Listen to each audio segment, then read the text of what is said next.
When I open up my pantry, I don't even have any junk food in there, so it can't even be an option on the. Here's my problem with that tip. And just for context, he was going to go into one of 3 tips for how to like lose weight quickly or something along those lines. And here's the thing. I used to follow that out of sight, out of mind thing for I don't know how many years. It was something I used to recommend.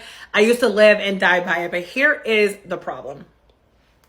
Whenever we are taking something like out of our sight because we want to not eat it, psychologically, we are still telling ourselves that something is a bad food. And the more that we determine that something is a bad food, the more that we're going to want to eat it. Because the more that we feel like something is so forbidden, let's not forget Adam, forbidden fruit, hello. The more that we feel like something is forbidden, the more we will want to eat it. And whenever we have those cravings, eventually we're going to get in and we're going to give in. We're going to give in. And then once we give in, what are we going to do? We're going to binge. And then once you binge, it's just a vicious cycle because now you have the guilt and you have the shame and you have all the things that diet culture has been pressing on us for years. So I'm going to be real honest with y'all. And I'm going to say out of sight, out of mind, it does work. It absolutely does. If you do not see something, most of the time, I would say maybe like 60-40 at least, you will forget about it if it's in your house. So I'm not telling you that it will not work, but what I will tell you is think about what you really want in the long term.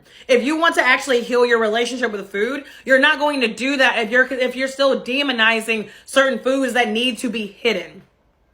Your goal is not willpower. Your goal is not discipline. Your goal is not to restrict yourself. Your goal is food freedom, which means that instead of focusing on hiding the bad foods and having them out of sight, out of mind, the goal is for you to have peace. Whenever it comes to food, the goal is for you to not be so obsessed about every single piece of food that you eat or that is around you. And for you to recognize that there are no good foods and bad foods. Food is food. Are there foods that are more nutritional than others? Sure. I'm not crazy. But at the end of the day, putting labels on food is something that diet culture has taught us. And that's exactly why we have certain foods on a pedestal and why we binge those food whenever we have our quote unquote cheat days. So anyway, that's my message, but let me know what y'all think.